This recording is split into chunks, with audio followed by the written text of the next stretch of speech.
예수님께서 비유로 말씀을 많이 하셨는데 그 비유로 말씀하시는 목적은 기본적으로 그 말씀을 듣는 청중들에게 이해하기 쉽게 하는 것이다 라는 것을 우리가 앞에서 보았습니다. 마태복음 13장 35절을 우리 다시 한번 읽어보겠습니다. 오늘 본문 바로 다음 뒤에 있습니다. 이는 선지자에 통하여 말씀하신 바 내가 입을 열어 비유로 말하고 창세부터 감추인 것들을 드러내리라 함을 이루려 하심이라. 아멘. 말하자면 당시에 듣던 예수님의 말씀을 듣던 청중들은 예수님의 말씀이 기본적으로 어떤 뜻이다 라는 걸 쉽게 알 수 있었다 라고 우리가 이해를 하면 되겠습니다. 물론 예수님께서 지금 한탄하시는 대로 들을 귀가 없고 보는 눈이 없어서 예수님이 그렇게 말씀하시는데도 불구하고 못 알아듣는 그런 경우도 많고 그런 부분도 있습니다. 그래서 예수님께서 따로 제자들에게 이렇게 설명하시는 그런 장면도 있고요. 그러나 그것은 예수님께서 일부러 못 알아듣게 하기 위해서 어렵게 비유로 말씀하셨다라는 근거로 삼을 수는 없습니다. 예수님을 쉽게 말씀하셨는데도 불구하고 못 알아들었다 이렇게 이해를 해야 되는 것이겠죠. 예수님께서 인용하신 이사야서 6장 9절 10절 말씀 거기 보면 이 백성은 마음이 완악하여져서 그 귀는 듣기에 둔하고 눈은 감았으니 이는 눈으로 보고 귀로 듣고 마음으로 깨달아 돌이켜 내게 고침을 받을까 두려워함이라 이렇게 말씀하셨어요. 그러니까 하나님이 일부러 이 사람들이 회개하지 못하도록 깨달아 회개하지 못하도록 그렇게 눈을 보지 못하고 귀를 듣지 못하게 막았다 이런 의미로 우리 읽어집니다. 그런데 지난번에 우리가 살펴보았듯이 그것은 하나님이 그렇게 하셔서 그런 것이 아니라 하나님이 수많은 선지자를 통해서 거듭 선포하시고 말씀하셨음에도 불구하고 마음이 완악해서 듣지 못하는 그들에게 이제 말하자면 징계로 심판으로 그렇게 귀를 막고 눈을 막는 그런 결정을 내리셨다. 그래서 이사야가 언제까지 그렇게 하겠습니까? 그랬더니 이제 다 망할 때까지 하겠다 이런 말씀하셨어요. 망하기 바로 직전에 선포된 말씀이에요. 그 말씀의 의미가 하나님께서 비밀을 감추기 위해서 그렇게 하시는 것은 아니라는 거예요. 사람들이 너무 완악해서 못 알아듣는다는 데 대해서 하나님이 너무너무 안타까워하시고 또 분노하시는 것입니다. 우리 13장 13절 우리 지난번 다 본 부분이지만 계속해서 이거를 헷갈리기 쉬우니까 확인을 하는 겁니다. 13장 13절 같이 한번 읽어봅니다. 그러므로 내가 그들에게 비유로 말하는 것은 그들이 봐도 보지 못하며 들어도 듣지 못하며 깨닫지 못함이니라. 예수님께서 지금 비유로 하시는 말씀 이유가 저들을 듣지 못하게 하기 위해서다라고 그렇게 이해를 하는 사람들이 있는데, 그렇다 그러면 이 문장 끝에 깨닫지 못함이니라 이렇게 되는 게 아니라 깨닫지 못하게 하려 함이라 이렇게 돼야 되는 겁니다. 그런데 깨닫지 못함이니라 이렇게 해놓은 거는 지금 이런 이 현상을 말하고 있는 것입니다. 말하자면 그들의 그러한 완악함 때문에 이해하지 못하니까 비유로 말씀하신다. 내가 비유로 말하는 이유는 그들이 깨닫지 못함이니라 그런 말이 되는 것입니다. 그러므로 우리가 성경을 읽을 때 예수님이 말씀을 하시는 그 내용이 알아듣기 어려우면 예수님께서 못 알아듣게 비밀로 감추기 위해서 이렇게 어렵게 하셨구나. 나는 그거를 들을 수 있는 귀가 없구나. 이렇게 포기하고 좌절해서는 안 되는 것입니다. 그거는 예수님의 의도와 완전히 반대되는 겁니다. 그러면 어떻게 됩니까? 예수님이 이 말씀하셨을 때 분명히 알아듣기 쉽게 하셨으니까 내가 어떻게 하면 알아들을 수 있는가? 바로 예수님 앞에 앉아가지고 예수님 말씀을 듣던 청중들의 자리로 돌아가면 됩니다. 그들의 자리로. 지난번에 제가 그렇게 표현했죠. 청중들의 삶의 자리. 독일, 이 신학적인 용어로 독일말로 짓 임 리벤 이렇게 말하고요. 짓 임 레벤 이렇게 말하고, 영어로는 setting in life, setting in life, 삶에서의 세팅, 그것으로 우리가 들어가는 겁니다. 삶의 자리로. 오늘의 비유도 그런 관점을 가지고 들여다 보아야지 이 비유를 정확히 이해할 수가 있습니다. 오늘 본문은 두 개가 나오는데 겨자씨 비유와 누룩 비유인데, 지금 이 비유에 관해서만 해도 유튜브에서 보면 설교가 수백 개가 올라 있습니다. 잘 분별을 해야 된다는 겁니다. 다 설교라고 해서 다 정확한 건 아니에요. 좀 틀려도 상관은 없습니다. 좀 틀려도 기본 취지가 맞으면 됩니다. 그러나 같은 값이면 다 옮지 마라는 말이 있죠. 그래서 정확하게 이해하고, 그리고 예수님이 말씀하신 취지를 정확하게 받아들이는 것이 매우 중요합니다. 오늘 이 두 가지 중에 먼저 겨자씨 비유를 보겠습니다. 이 본문을 그냥 읽어서 여러분들 어떻습니까? 기본 취지는 알겠어요. 그런데 정확하게 이해하기가 쉽지 않습니다. 31절, 32절을 다시 한번 읽어보겠습니다. 또 비유를 들어 이르시되 천국은 마치 사람이 자기 밭에 갖다 심은 겨자씨 하나 같으니 이는 모든 씨보다 작은 것이로되 자란 후에는 풀보다 커서 나무가 되매 공중의 새들이 와서 그 가지에 깃들이니라. 아멘. 예수님이 말씀하시는 기본 취지는 뭐인 것 같습니까? 천국은 어떻다는 거죠? 확장하고 성장한다는 겁니다. 겨자씨 같이 안 보이는 작은 그런 것에서 큰 나무같이 성장하고 자란다. 하나님의 나라는 확장성이 있다. 그런 내용이겠죠. 그런데 그 천국을 겨자씨에 비유하고, 겨자씨가 가장 작은 그런 씨앗인데 아주 큰 나무로 자라서 거기에 그 가지에 새들이 깃든다. 이렇게 말씀하셨습니다. 성지순례를 다녀오신 분들이 뭐 여러 가지 이제 가서 실제로 이렇게 현장을 보면 새로운 것도 많고 놀라운 것도 많은데, 이 겨자를 보고 모두 놀란다고 합니다.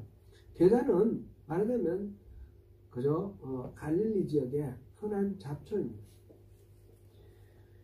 풀입니다. 우리도 오늘날 겨자 이파리를 시장에 가서 살 수 있습니다.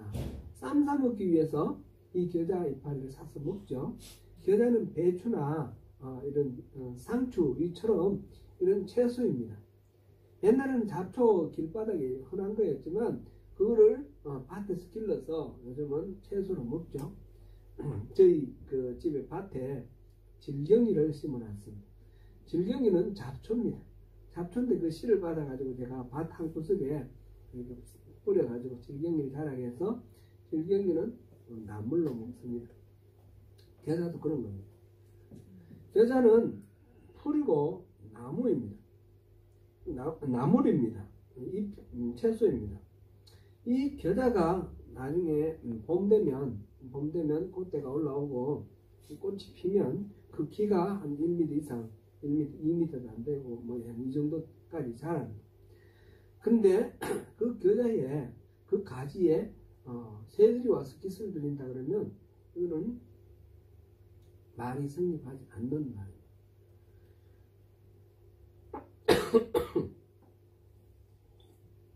제가 설교를 들어보니까 이 겨자가 소나무나 뭐 참나무 같이 큰 교목은 아니지만 이렇게 관목이라고 그러지 않습니까? 관목, 키가 한 뭐 1m, 2m 정도는 여기도 보면 관목들이 많이 있죠. 이런 키 작은 가지 많은 그런 나무들, 그런 거로 이렇게 설명을 하시면서 거기에 새들이 깃든다 이렇게 얘기하는 경우를 많이 봤습니다. 대부분은 그렇게 이해하는 것 같아요. 겨자를. 근데 실제로 겨자는 그렇지 않아요. 나무가 아니에요. 실제로는 채소예요.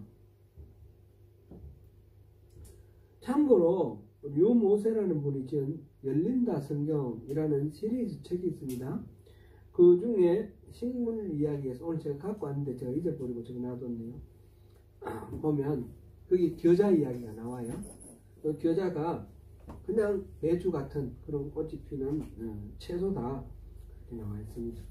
그렇다면 예수님께서 천국이 겨자씨와 같다고 말씀하시면서 그 겨자씨가 자란 후에 나무가 되고 그 가지에 새들이 깃든다 하신 이 말씀은 무슨 말씀이십니까?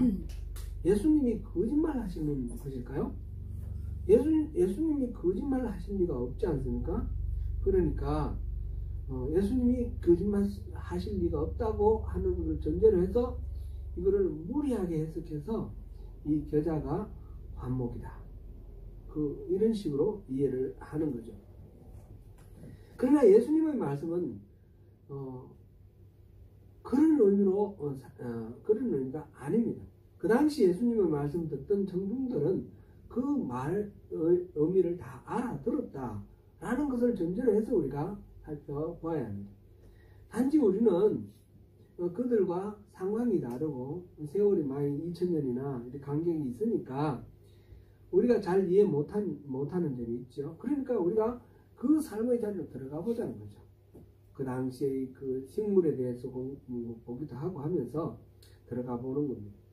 예수님이 말씀하시는 이 겨자, 이 갈릴리 지역 들판에 흔하게 발견할 수 있는 잡초, 이것을 오늘날 채소로 가꾸고 귀하게 사용하지만 그것을 그냥 채소로 생각하지 말고 잡초로 생각하고 이 말씀을 들으면 더 정확하겠습니다.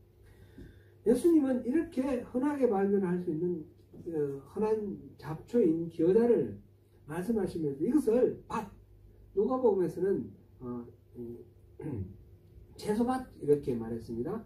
밭에다가 그 씨앗을 심었다. 특별하게 귀하게 대했다 이런 말이죠. 그렇게 해서 그것이 자라서 나무가 된다 이렇게 말씀을 하셨습니다. 이거는 겨자가 자라서 나무가 될 수는 없는 거고, 겨자가 자랄 때 천국이 바로 그런 건데, 겨자가 자라서 나무는 완전히 질적으로 다른 존재잖아요. 다른 것으로 이렇게 자라서 크게 되는 것처럼 천국은 그렇게 차원이 다른 질적으로 차원이 다른 그런 성장, 그런 발달을 한다라는 그런 의미인 것입니다. 아무짝에도 쓸모없는 겨자를 채소밭에 심듯이 하나님이 그렇게 소중하게 여기시는 것이 바로 천국이며, 또 채소에 불과한 이 겨자가 자라서 큰 나무가 되는 것처럼 이렇게 엄청난 일이 일어나는 것이 바로 천국의 실체다. 이런 말씀을 하고 계시는 것입니다. 천국에 대한 비유, 이 겨자씨에 대한 비유 다시 정리해 보겠습니다. 어떤 사람이 자기 밭에 모든 씨보다 작은 지극히 작은 겨자를 하나를 심었습니다. 그런데 이 씨가 나서 자란 후에 놀랍게도 보통 이건 나물인데 나물보다 더 커져서 나무가 되었다. 여기 지금 그렇게 나물보다 더 커져 이렇게 되어 있죠. 풀보다 커서 이렇게 됐네요. 풀보다 커서 이 더 큰 존재로 바뀌어서 나무가 됐습니다. 그렇게 나무가 돼서 가지가 넓게 퍼지니 많은 새들이 와서 거기에 깃들게 되었습니다. 이것이 바로 천국입니다.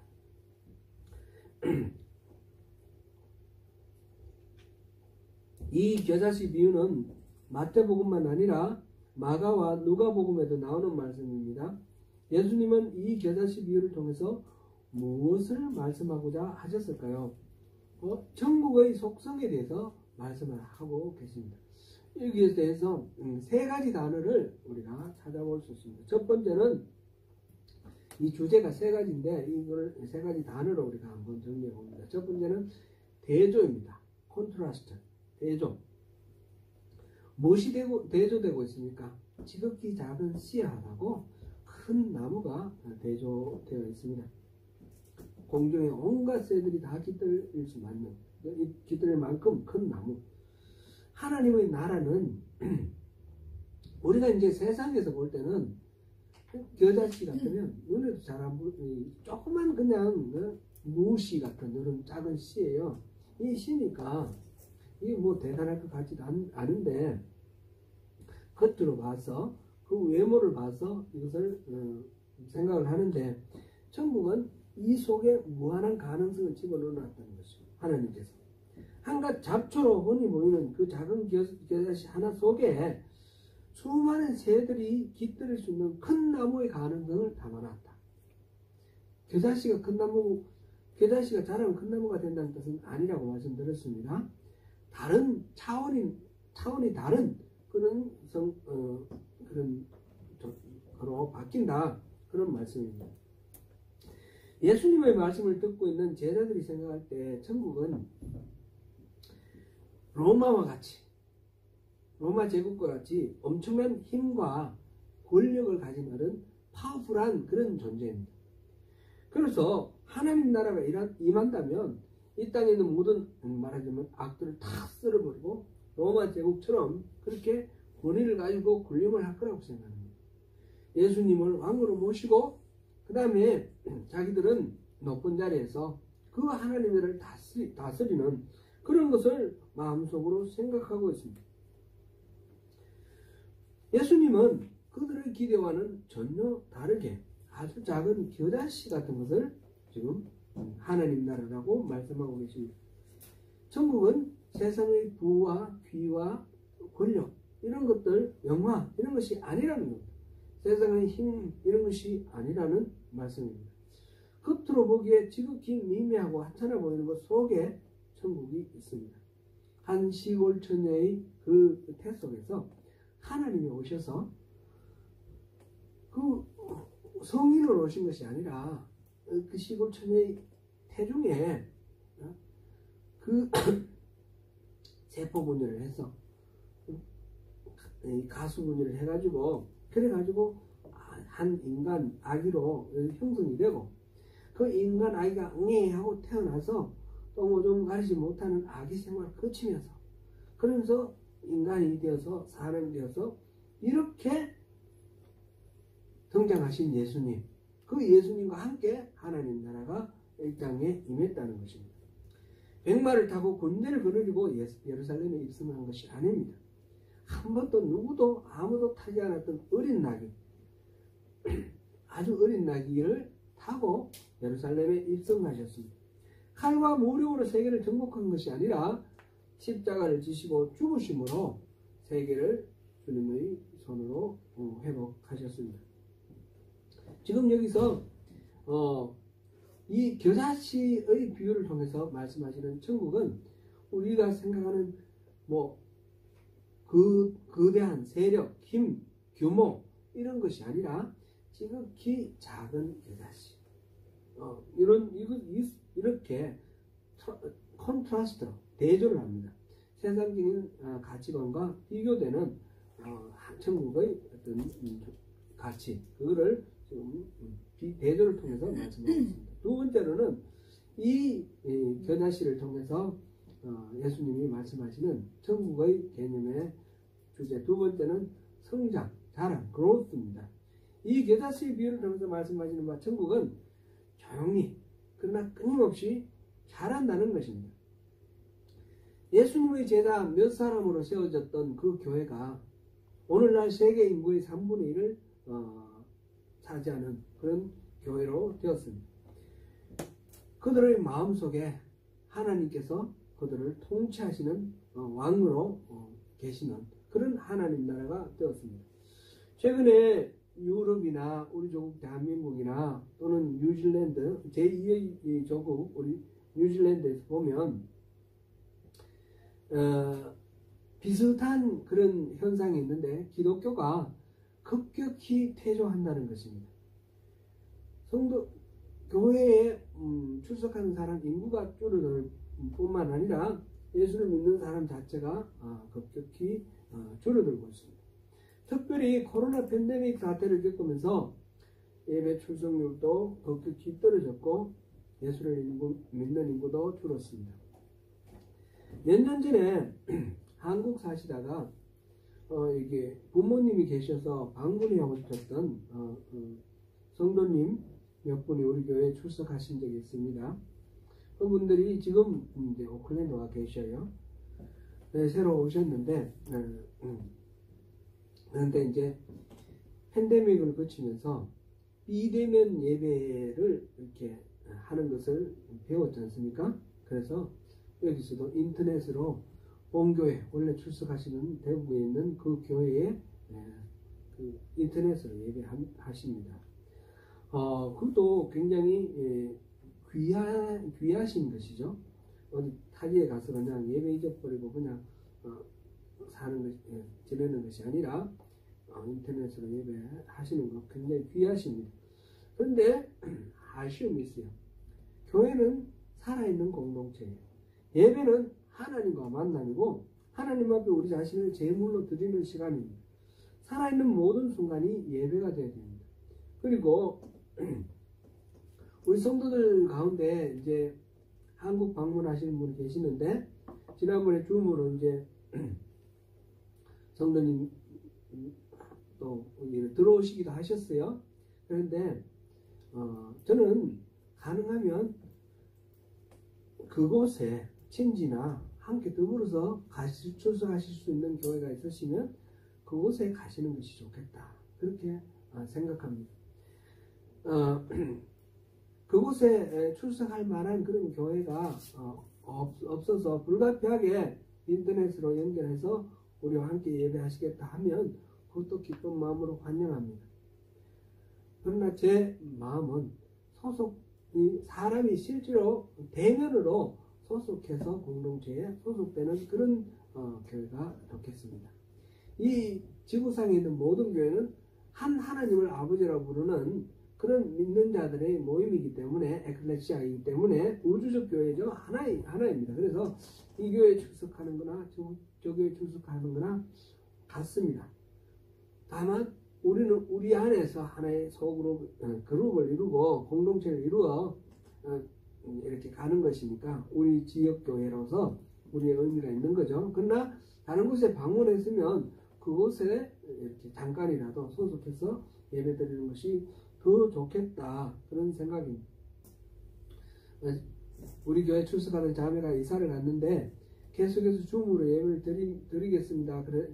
그러는데 제가 만류를 했습니다. 얼른 그쪽에 교회를 찾아서 출석하라고 이렇게 만류를 했습니다. 그것은 이 자매가 오는 것이 싫다는 뜻이 아닙니다. 너무너무 저는 좋습니다. 그러나 그렇게 해서는 교회 생활이 안 되는 거잖아요. 공동체 속에 소속되어 있어야지 교회 생활이 되는 것 아닙니까? 그런 생각입니다.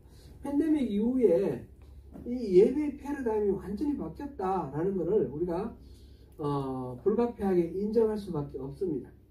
비대면 예배가 아주 이렇게 자연스럽게 되어서 꼭 현장에 대면 예배로 참석하지 않더라도 비대면으로 예배하는 것 자체가 익숙해져 있고 자연스럽고 그 자체가 나쁘지 않습니다. 좋습니다.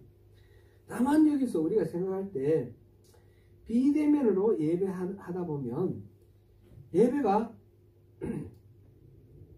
드라마나 무슨 이런 구경하는 것처럼 예배에 참여하는 것이 아니라 예배를 관람하고 예배를 시청하는 그런 구경꾼이 되기가 쉽습니다. 우리 몸가짐도 풀어지기 쉽고 자세도 그렇죠. 그렇게 되면 시간이 지나다 보면 예배가 내 삶에 절실해지지 않게 되고 점점 예배에서 멀어지고 예배에서 멀어지면서 하나님으로부터도 멀어집니다. 우리가 예배를 이렇게 꼭 해야 되는 것은 이 형식적인 이 예배 자체가 그 자체가 가치 있어서가 아니라 이거는 하나의 방편이고 수단입니다. 하나님을 만나기 위해서 하나님을 가까이 사귀기 위해서 우리가 예배를 하는데 예배를 안 하면서 점점 이렇게 잊혀져 가는 것입니다. 우리 out of sight, out of mind 이런 말이 있죠. 눈으로 못 보면 마음으로 점점 소홀해지는 거죠. 그렇기 때문에 우리가 이 비대면 예배에 대해서 불가피하게 일정 기간 우리가 어떤 팬데믹의 상황과 같은 유사한 다른 상황도 있을 수도 있겠죠. 그럴 때는 불가피하게 비대면을 하더라도 가능하면 우리가 대면 예배 하는 것으로 그렇게 마음을 쏟으시면 좋겠고요. 그 다음 교회에 소속되어서 공동체 속에서 함께 활동하면서 신앙생활을 하도록 그렇게 하는 게 좋겠습니다. 그러면서 이 현상을 바라볼 때 하나님의 나라는 그렇게 쇠퇴하고 마는가? 하나님의 나라는 이 교회가 쇠망해가고 사라지고 이 교회가 점점 교인들의 숫자가 줄어들고 이러면서 하나님 나라는 망하고 마는가? 이런 생각이 듭니다. 예수님이 말씀하시는 것과는 정반대지 않습니까? 그렇지 않다는 것이죠. 오히려 이런 과정을 통해서 하나님 나라는 잃어버린 본질을 회복하는 그런 중요한 과정으로 삼고 있는 것이라 이렇게 생각이 됩니다. AD 313년에 로마의 황제가 콘스탄티누스 황제가 밀라노 칙령이라는 걸 발해서 모든 로마 제국의 시민들은 기독교인이 되어야 된다. 기독교를 국교로 이렇게 발표를 했습니다. 로마 제국 시민들을 의무적으로 기독교인으로 만든 이 사건은 기독교가 로마 제국을 정복한 것처럼 그렇게 이해를 합니다. 하나님 나라가 그만큼 확장됐다라고 이해를 합니다. 그러나 실상을 보면 기독교의 본질이 급격히 그 이후에 급격히 훼손되고 잃어버리는 그런 계기가 되기도 했습니다. 바른 신앙 고백이 없어도 교회의 교인이었기 때문에 교회라는 곳이 믿는 자들의 모임 에클레시아가 아니라 그냥 지역 공동체, 교회라는 이름으로 지역 공동체가 된 겁니다. 그래서 세속 공동체가 된 겁니다. 그것이 확장되어서 교회가 중세시대에 영주가 된 거죠. 교황은 그 당시에 여러 나라 제국의 황제가 된 겁니다. 이름은 교회이지만 세속 세계와 조금도 다르지 않습니다. 그래서 교회의 본질이 흐려지고 훼손되었습니다. 이것을 회복하려고 한 것이 바로 종교개혁입니다. 종교개혁은 잃어버린 본질을 회복하려는 것입니다. 최근의 기독교의 태조, 특별히 팬데믹 이후의 급속한 태조는 겉으로 보기에는 하나님의 나라가 망하는 것 같습니다. 그러나 참된 의미로 참된 신앙이 회복되는 계기가 되고 또 다른 차원의 종교개혁의 어떤 계기가 되고 있다라는 그런 생각입니다. 우리 교회 주보를 한번 보십시오. 맨 앞면 머리 헤드의 맨 왼쪽에 우리 교회에 정체성을 나타내는 표가 있습니다. 같이 한번 5줄로 된 거 같이 한번 읽어보겠습니다. 하나님의 부르심을 따라 참된 복음, 참된 신앙, 참된 그리스도인, 참된 교회를 열망하는 교회. 우리 소명교회는 이런 교회입니다. 참된 복음, 참된 신앙이 없으면 이거는 의미가 없습니다. 그러므로 우리는 그리스도인, 말로만 그리스도인이 아니라 진짜 참된 그리스도인이 되어야 하며 우리 교회는 진짜 참된 교회가 되어야 합니다. 로마 제국이 기독교를 공인하기 이전 카타콤에서 숨어서 예배하던 성도들을 한번 생각해 보십시오. 그들은 발각되면 목숨을 잃게 되고 목숨은 이렇게 되지 않더라도 모든 사회활동이 완전히 통제가 되어서 살아도 죽은 것 같은 그런 징계를 받고 사회에서 외면받던 그런 상황입니다. 그러니까 카타콤에서 숨어서 예배하던 사람들은 목숨을 걸고 신앙생활을 했습니다. 우리가 신앙생활을 하는데 그런 결연함이 있습니까? 그런 절박함이 있습니까? 있어야 합니다. 점점 사회가 더 우리 신앙생활하는 걸 어렵게 만드는 것 같습니다. 우리에게도 그런 결연함이 필요한 것 같습니다. 그런 절박함이 필요해지는 것 같습니다. 오히려 우리는 본질에 다가가고 있다는 생각입니다. 생명을 걸고 주님을 섬겼던 그 신앙이 진짜 신앙입니다. 저는 최근 들어서 신앙의 본질을 회복하고자 하는 그리스도인들이 점점 더 많아지고 점점 더 활성화되고 있다는 사실을 발견을 하고 오히려 용기를 얻습니다. 우리 조국 대한민국의 교회가 짧은 기간에 폭발적으로 성장을 했지만 근본적으로 신앙의 본질이 어긋나 있어서 기복주의와 율법주의와 인본주의에 빠져서 이 교회가 망하는 것은 당연한 수순이다 라고 생각이 들었습니다. 그거는 저만 그렇게 생각하는 것이 아니라 많은 신학자들이 그렇게 이야기를 하고 많은 목회자들이 그렇게 이야기를 합니다. 근데 최근에는 그것을 극복하고 신앙의 본질을 회복하는 그런 일종의 종교개혁이 우리 조국 대한민국의 교회에서도 활발하게 일어나고 있다는 것입니다. 아직까지는 제가 봤을 때는 주류가 아닙니다.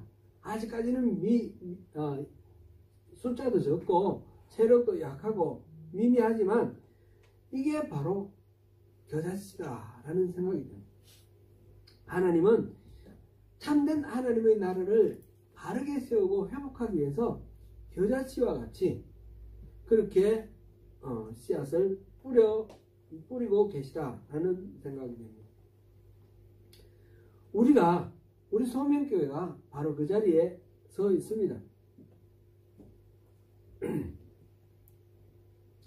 이 교회의 참된 교회의 회복을 위해서 물론 숫자적으로 그런 사람들이 많아지는 것이 필요합니다. 우리 교회도 숫자적으로 성장하는 것이 필요합니다. 지금 뒤에 나올 이 누룩의 이야기에서 가루서말로 부풀어서 가루서말을 전부 다 부풀게 만드는 누룩 이야기가 나오는데 누룩이 어느 정도 일정한 분량을 집어넣어야지 가루서말이 부풀어 오르는 거죠. 그 가루서말을 부풀어 오르는데 필요한 양만큼의 누룩이 필요한 것이죠. 우리 소명교회가 이 뉴질랜드에서 이 오클랜드에서 신앙의 본질을 회복하는 그 일에 영향력을 행사하기 위해서는 우리가 또 그만한 양적인 성장도 필요합니다. 그 양적 성장과 더불어서 질적인 도약이 또 필요합니다. 이것을 위해서 우리가 기도하고 우리가 열심히 전도해야 될 이유도 있습니다. 그런데 양적인 필요가 얼마냐 그거는 저도 모릅니다. 하나님께서 아실 것입니다. 이미 우리가 거기에 도달되어 있을 수도 있고 앞으로 우리가 더 도달해야 되는 그런 경우 그럴 수도 있습니다.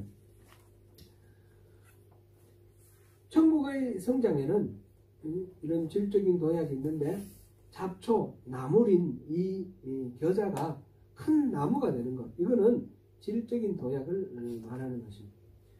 수적으로도 성장하고 질적으로도 이렇게 도약하는 것, 이거는 우리가 참으로 바른 참된 그리스도인으로 되어야지 가능합니다.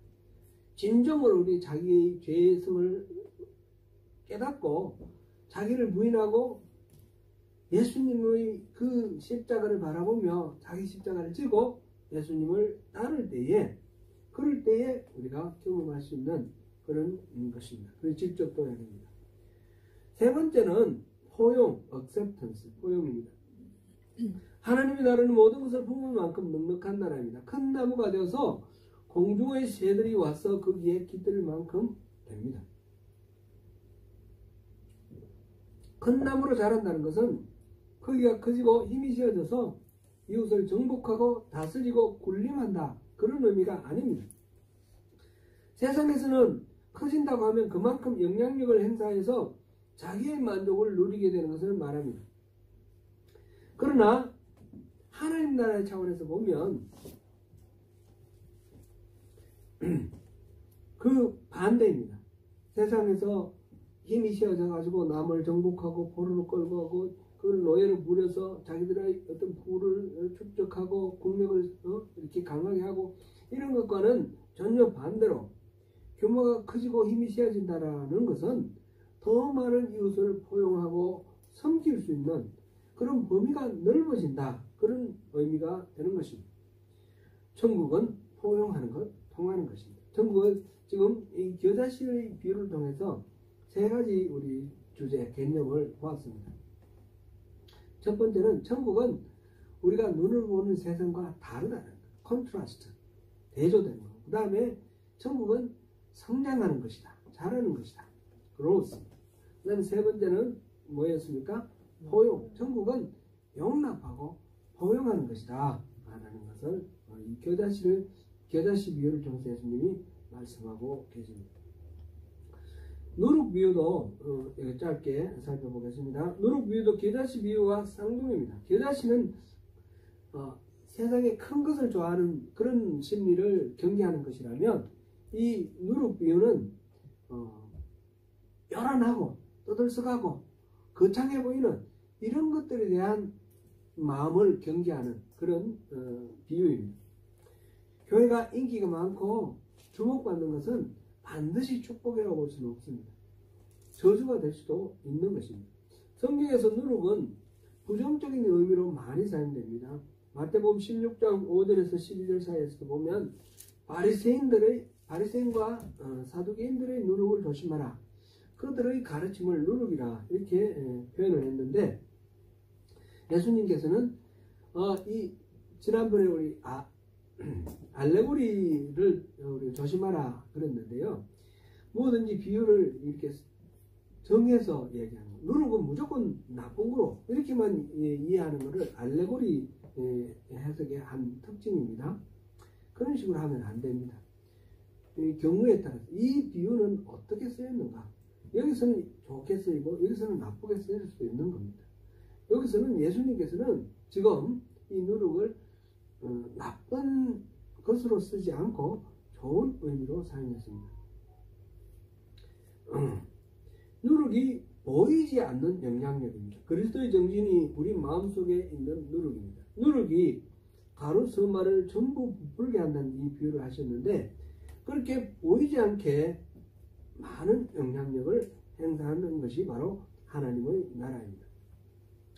사도행전 17장 6절에서 보니까 데살로니가에 살던 그 유대인들이 바울 사도 일행을 보고 하는 말이, 천하를 어지럽게 하던 이 사람들이라고 일컫는 그런 대목이 나옵니다. 말하자면 그리스도인들은 천하를 어지럽게 하는 사람, 세상을 뒤집어 엎는 사람입니다. 누룩처럼 모르는 사이에 은근히 세상을 부풀게 만들고 뒤집게 만드는 그런 것이 바로 천국입니다. 그리스도인들입니다.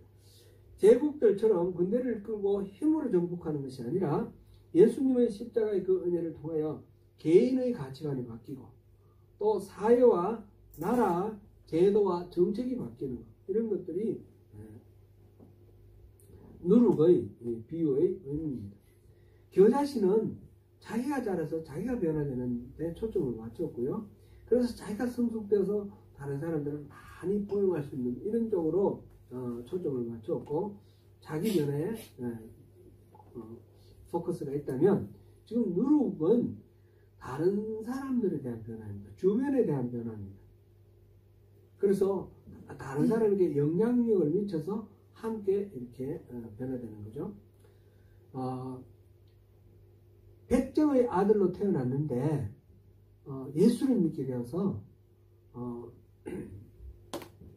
이 삶이 완전히 자기 신분과 전혀 다르게 달라진 그런 사람이 있습니다. 황해도 어느 지역에 백정이 있었는데, 백정은 대대로 천민이지 않습니까? 천민, 조선 말기에. 근데 그 아버지가 그 예수를 믿으면 뭐 달라진다 그러니까 이 아들을 예수를 믿게 했습니다. 근데 이 아들이 너무너무 영민하고, 그래서 백정의 아들이지만 영민할 이 사람 차이는 신분과 상관없지 않습니까? 그래서 선교사가 너무너무 귀하게 여기고 나중에 데리고 미국으로 들어갔어요. 그래서 교육을 시켰어요. 나중에 이제 이 사람이 교육받고 한국으로 돌아왔는데, 이 사람이 바로 연세대 총장도 했고요. 2대 문교부 장관 했던 분이에요. 1대는 안호상 박사고 2대가 이 백낙준 박사입니다. 이 백낙준 박사, 이 사람은 예수 믿어서 삶이 바뀐 그런 케이스입니다. 우리 역사를 보면 기독교로 인해서 여자들도 사람으로 대접받게 됐습니다. 기독교가 이 선교가 됨으로 인해서 어린이도 인간으로 대접받게 됐습니다. 기독교가 들어옴으로 인해서 많은 병원이 세워지고 학교가 세워지고 이 우리 조국의 이 모든 민중들 삶이 변화가 되었습니다. 기독교라는 거, 이건 말하자면 하나님 나라, 다른 형식적인 그런 표현으로 기독교라고 하고요. 이 하나님의 나라가 개인적으로 인생을 변화시키기도 하고, 그 사회와 나라를 변화시키기도 합니다. 지난번에 소개해드렸던 가가와 도요히코라는 일본의 그 목사, 일본의 기독교의 비율이 1%도 안 되는데, 근데 이 가가와 도요히코로 인해서 일본의 복지제도가 나라의 정책이 거의 완성이 되었습니다. 이분을 인해서. 지금 수많은 욕을 얻어먹고 있지만은 우리 조국 대한민국의 경우에 고아원이나 장애인 시설이나 이런 것들 보면 대부분이 기독교 재단에서 운영되고 있습니다. 하나님의 그 나라는 이렇게 눈으로 보이지 않는 가운데 모르는 사이에 영향력을 이렇게 미치고 있는 것입니다. 사랑하는 성도 여러분, 하나님 나라는 세상 나라와 완전히 다릅니다. 비슷하게 애매하게 생각해서는 안 됩니다. 단호하게 선택해야 합니다. 우리 홍 권사님이 소개해 주셔서 노진준 목사님 설교를 제가 좀 들어보았습니다. 이분 설교가 굉장히 말씀이 쉽고 은혜가 많이 되고 정확한 복음이에요.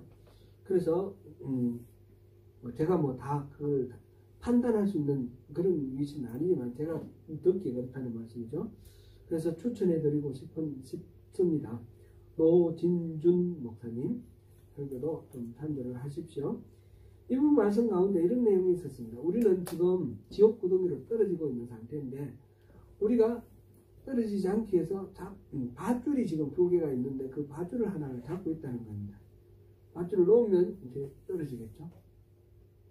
근데 하나의 밧줄은 튼튼해서 영원히 끊어지지 않는 밧줄입니다. 예수님 믿는 밧줄입니다.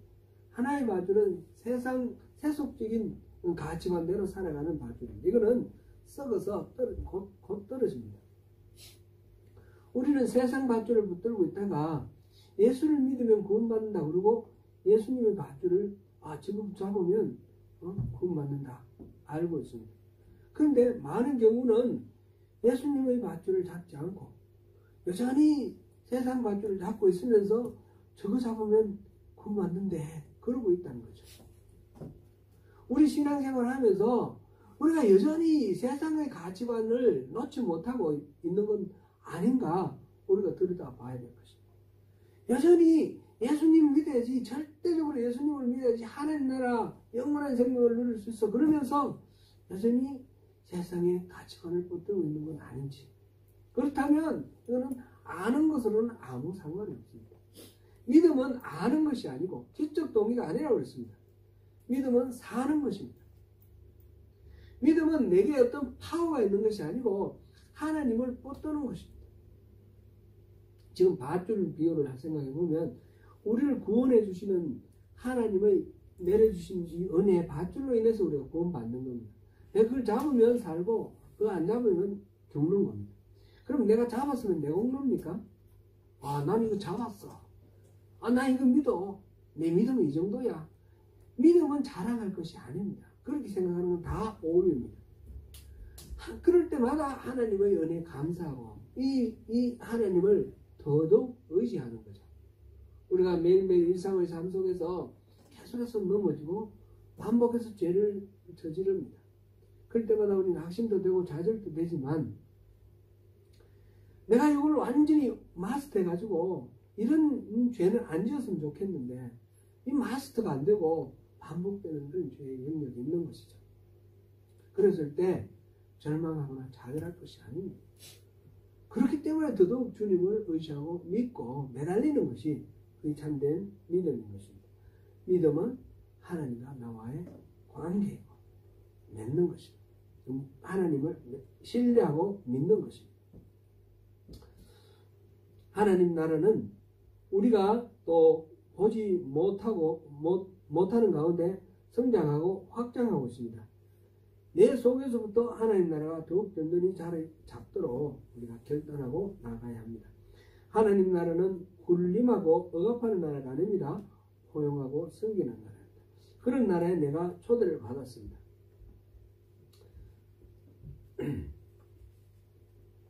겨자씨와 같이 누룩과 같이 보이지 않지만 확장해가고 성장해가는 하나님 나라를 향해 함께 이루어가면서 주님의 은혜를 다 누리시는 저와 여러분 되시기를 축원합니다.